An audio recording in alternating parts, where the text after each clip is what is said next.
Hello, welcome to Do-It-Yourself channel. Today I will show you where to find the option and how to turn on Ignore Repeated Touches in our Samsung Galaxy Z Fold5. To turn on this function, we have to go to Settings, then we are looking for Accessibility Functions, and in Interaction and Dexterity, we have Ignore Repeated Touches function. What does it do?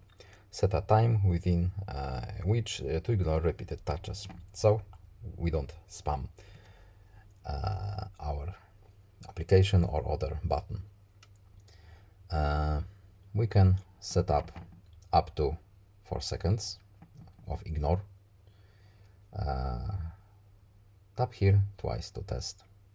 1, as you can see, the time is quite 2 seconds. Don't forget to turn on this function here. And that's all. I hope this video was helpful to you. Please leave a like and subscribe. Have a nice day and see you in the next video. Goodbye.